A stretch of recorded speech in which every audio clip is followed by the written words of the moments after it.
KW Continente presenta los análisis y comentarios del ingeniero José Isabel Blandón y Fernando Correa. Muy buenos días, Panamá. Hoy es viernes, pues un viernes 22 de enero, un día en el que, pues, ¿qué ha pasado en Colón? Y esto ha ocurrido con el diputado del Parlacén, Carlos Viviauten.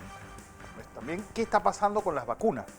Ayer, pues, hubo mucho ruido de doctores que dicen que no los han vacunado y que han vacunado personas que no tienen por qué estar al frente en el frente de batalla. Hoy vamos a presentarles un estudio hecho sobre la pandemia. ¿Qué pensamos los panameños? Pues estamos de acuerdo con las vacunas, estamos de acuerdo con los confinamientos que han hecho. ¿Quiénes han sido los grandes héroes durante esta pandemia? ¿Cuáles son los problemas que nos importan? ¿Cómo creemos que va a estar la economía después de que esto nos supere? ¿Cuál ha sido la condición de la mayoría de los panameños con esta situación de la pandemia, pues, dentro del mundo? Es un estudio, pues, realizado por el CIEPS, pues, Harry Brown. Vamos a tener a su equipo explicándonos cómo ha sido o por qué estas respuestas y qué significan, qué pueden provocar a largo plazo. Vamos a hablar hoy también de salud mental. ¿Por qué? ¿Cómo ha afectado esta pandemia a nuestro yo interno?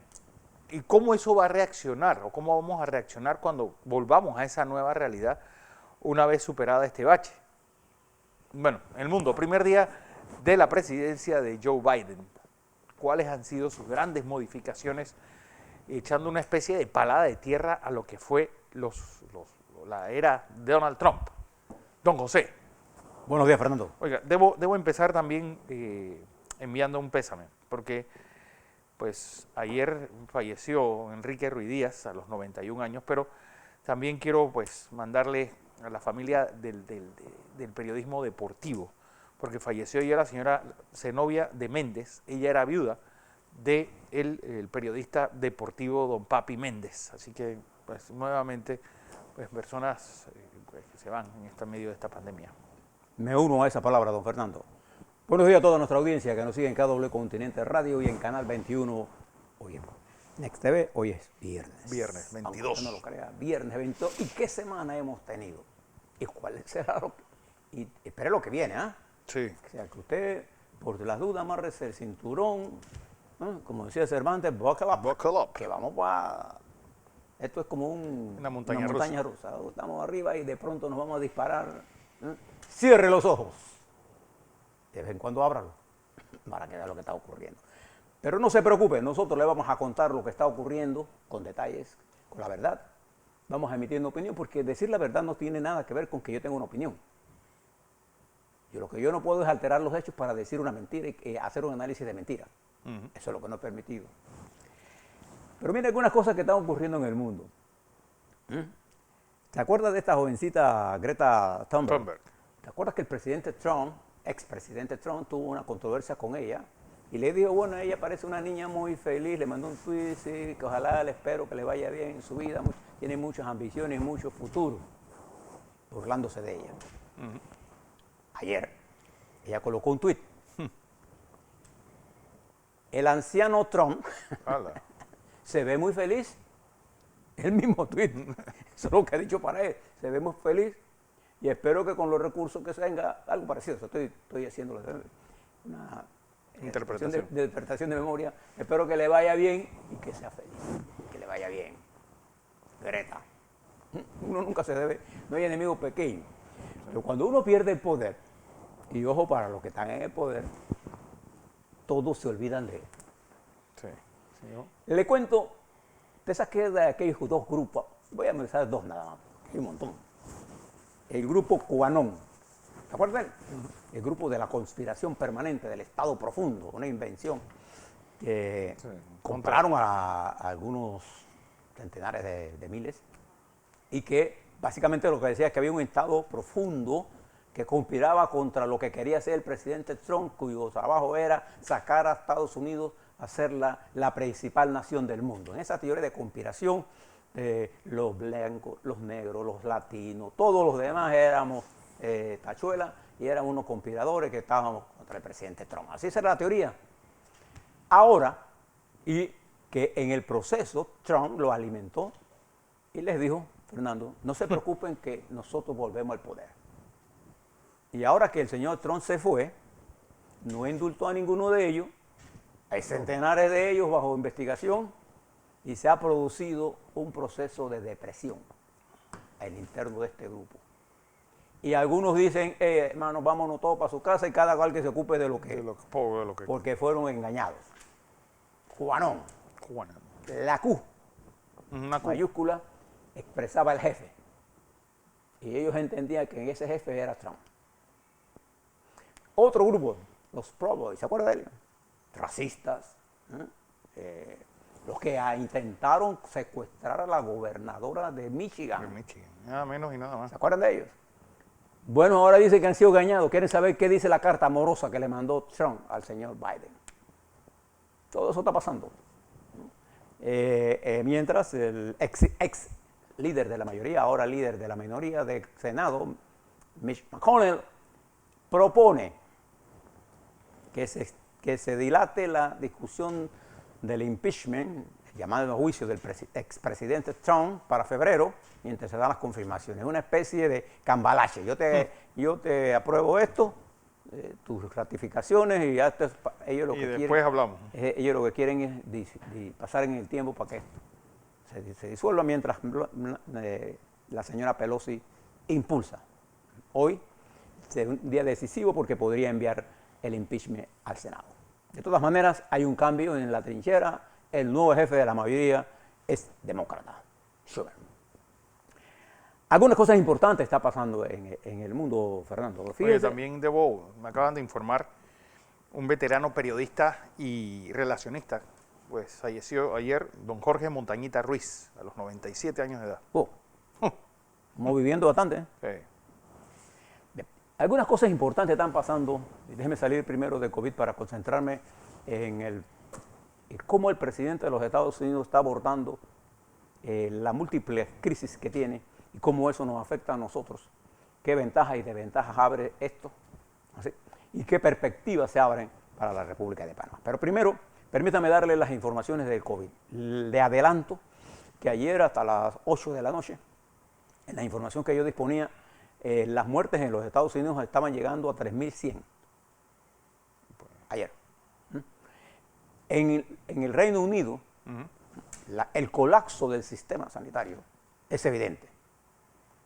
Y es evidente que la casa farmacéutica Pfizer no tiene la capacidad de satisfacer a los clientes a los que se comprometió. Bueno, nos superaron, las muertes en Estados Unidos ayer terminaron en 4.289. Para que usted vea. Mire, y esto va a llegar a febrero a 500.000. Ahora le cuento sobre esto, pero nada más quiero que tenga esto en la mente para ahora cuando hablemos de Panamá. En el mundo, Fernando.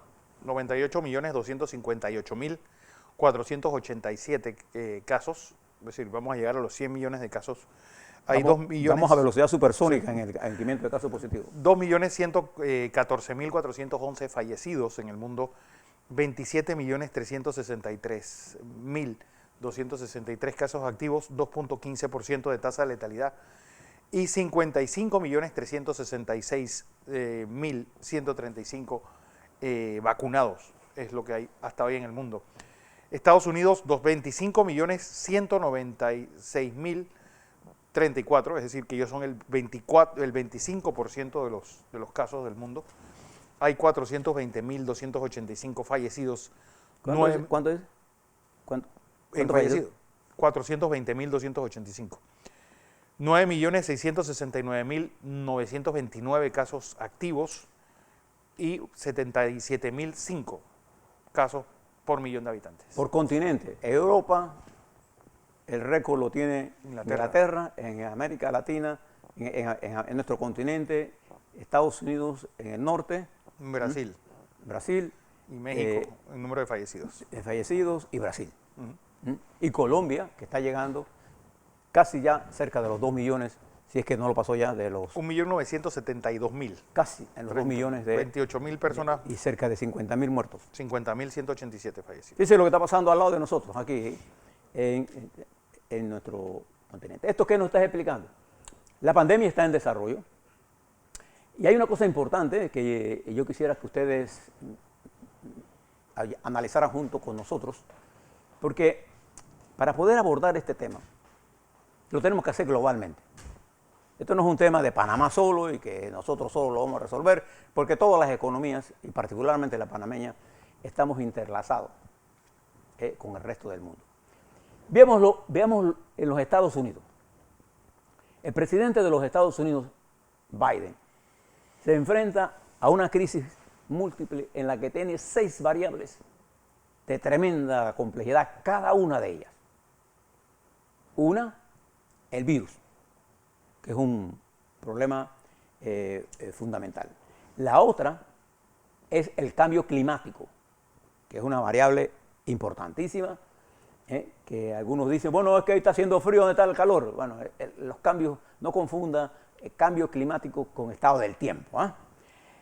El crecimiento desigual que esta pandemia ha puesto a flote en los Estados Unidos. El racismo, como una cuarta problema que enfrenta el presidente Biden. La otra crisis que es el deterioro de la posición internacional de los Estados Unidos con el señor presidente Trump, que permitió que los Estados Unidos dejara de ser lo que es una potencia mundial con un nivel de influencia importante en el mundo, pero Trump alejó a Estados Unidos de Europa, de Asia, se salió de los tratados, hizo lo que le dio la gana y aisló a los Estados Unidos. Y por último, la crisis más importante que enfrenta el presidente, el ataque violento, brutal, a la verdad y al régimen democrático de los Estados Unidos.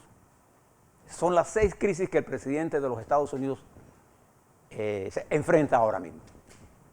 Y en las primeras 24 horas de su mandato, veamos rápidamente cómo él ha abordado estas crisis y cómo nosotros podemos explicarnos nuestra conducta también.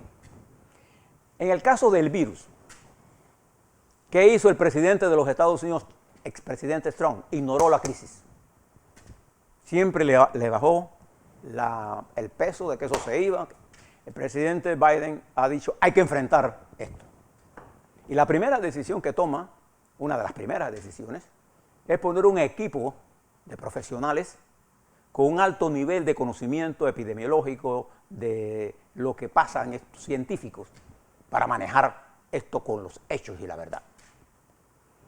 Tanto así que el doctor Fauci dice que él se siente feliz de la nueva situación de poder decir las cosas sin ningún temor a represalias, como pasaba con el caso del señor Trump. Entonces, en el caso de Biden, decide que los Estados Unidos se reincorpore a la Organización Mundial de la Salud. Es un paso gigantesco, porque es en el seno de esa organización en donde nosotros podemos conseguir, y ahí hay experiencia. Y Trump montó toda una campaña contra la OMS, incluso la acusó de ser cómplice de China para esconder el virus. Toda clase de mentiras que se dijeron. Bueno, Trump ya se incorpora a esto y hace que la organización, Biden, que los Estados Unidos forme parte de una organización internacional que puede ser el enlace importante para el suministro de vacunas masivas a los países de menos recursos. No solamente eso, sino que es el principio básico de toda la estructura de Naciones Unidas, es que todos pesamos lo mismo. Todos los países tenemos la misma intención y a la hora de repartir vacunas, por eso, a través de la OMS y de la OPS, se iba a hacer esa distribución del 20% para todos por igual. No dejar esto al libre mercado, que obviamente las naciones grandes eran las que se iban a llevar las primeras remesas de vacunas. Y entonces, en términos del virus, el presidente ha dado instrucciones entonces de aumentar la cantidad de recursos para poner la vacuna en el hombro de los norteamericanos. Hay 37 millones de vacunas que tienen los Estados Unidos distribuidas y solo ha colocado 17 millones. Es decir, hay 20 millones de vacunas en los estados que no se han inyectado porque no tienen cómo. No hay dinero. Entonces, el presidente Biden montó una estrategia de vacunación para vacunar 1 millón de personas por día para que se vacunen 100 millones en los primeros 100 días de su gobierno. Entonces, vacuna, ataque. Y además emitió una orden federal para que en los edificios federales donde él tiene mando y jurisdicción se utilice la mascarilla obligatoriamente. Y le impulsa a los gobiernos locales de los Estados Unidos al uso de la mascarilla y el distanciamiento. Entonces, él ha tomado todo un conjunto de medidas en 24 horas. En el cambio climático, el presidente se incorpora al Tratado de París, que tomó tantos años discutirlo y negociarlo, y pone a uno de los hombres más expertos en esto, John Kerry. El ex senador John Kerry, ex secretario de Estado, que negoció todo esto como el representante oficial y que además, como enviado especial, es parte del sistema de seguridad de los Estados Unidos, John Kerry. Además de eso, suspende el oleoducto ese. Y va a tomar algunas medidas administrativas para evitar y controlar las industrias que ensucian y el fracking. En la parte que tiene que ver con el crecimiento desigual, el presidente ha tomado una serie de medidas inmediatas. Ha paralizado y congelado los despidos de la gente de sus casas. Ha perdonado y extendido los préstamos universitarios. Yo no sé si ustedes saben que en los Estados Unidos, cuando usted es estudiante y va a la universidad, cuando usted sale de ahí, queda endeudado de por vida. De por vida. Y el senador Bernie Sanders había propuesto que se perdonara todo eso y comenzáramos de nuevo, comenzar a los Estados Unidos. Bueno, el presidente Biden en su ayuda está pidiendo ese respaldo y elevar a 2.000 los pagos inmediatos y buscar empleo vía que la lucha contra el cambio climático produce nuevas industrias que generan miles de empleos. En el racismo se enfrenta a un problema muy serio, porque este es el gran daño que ha hecho estos 4 años que despertó en los Estados Unidos antagonismos que ya parecían controlados. Pero todos estos grupos extremistas y los grupos extremistas de izquierda, porque los extremos no existen de un solo lado, Fernando. Los extremos están en todo. La corriente norteamericana es una cosa, y los extremos, cuando se apoderan de las causas, lo que hacen es llevar a la sociedad a la confrontación. El otro problema fundamental que tiene el presidente es cómo recuperar la confianza internacional en los Estados Unidos. Fíjese lo que hizo la administración Trump. Dejó todas las bombas puestas para impedir que esto se hiciera. Primero, el rechazo a los tratados de control de armas atómicas que fueron negociados por republicanos y demócratas. Sí. Y los cuanón estos no se dieron cuenta que había republicanos como ¿quién? Como Reagan. Usted puede decir que Reagan es un hombre de izquierda, socialista, por favor. Entonces, en medio de todas esas mentiras, se separó de tratados internacionales costosos para impulsar el armamento, el armamentismo. Entonces el presidente se enfrenta a reconstruir su relación con Europa, pero una Europa desconfiada de que no puede poner todos sus huevos en una sola canasta y va a tener que Europa buscar su propia independencia.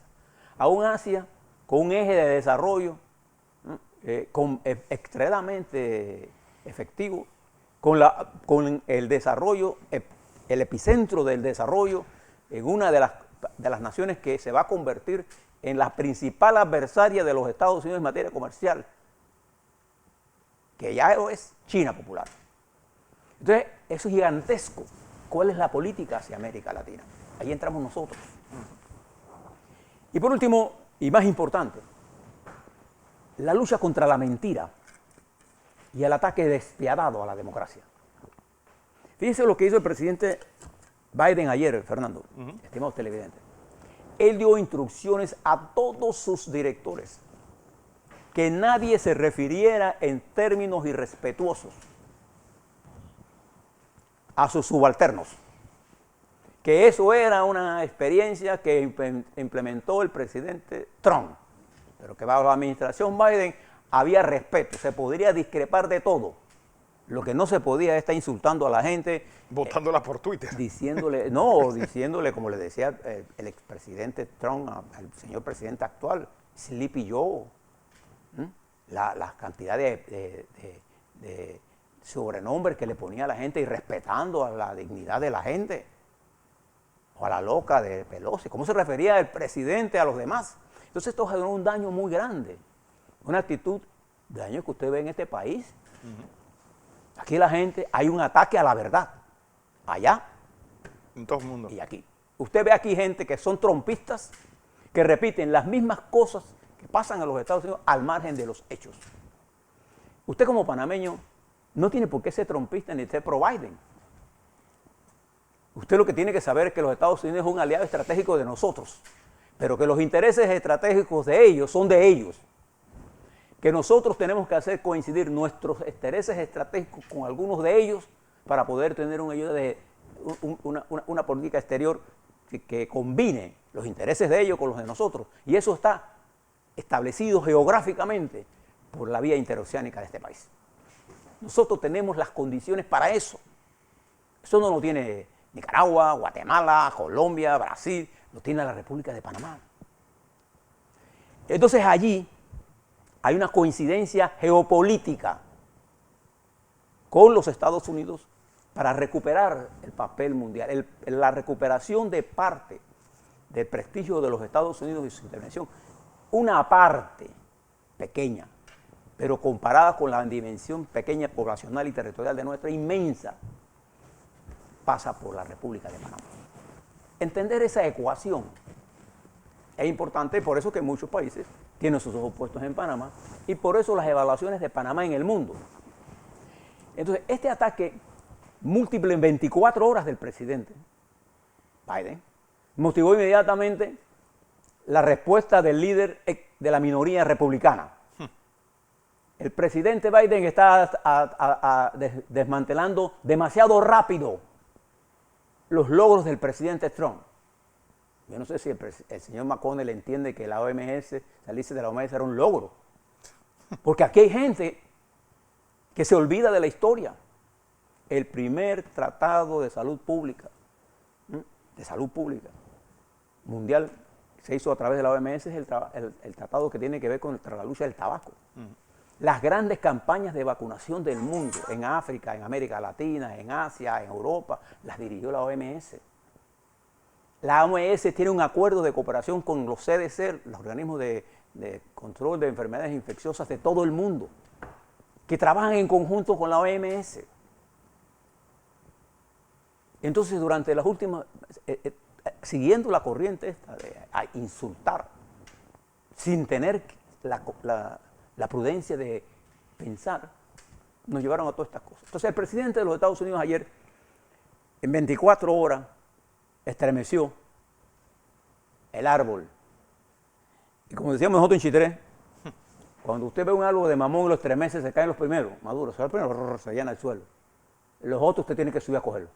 Esos son los difíciles. Entonces, la tarea del presidente es hartamente difícil porque tiene una mayoría muy rudimentaria en el Senado y porque la influencia de los senadores republicanos que entran a elección el 22, estos senadores republicanos que están ahí, 22 van a elecciones en el año 22.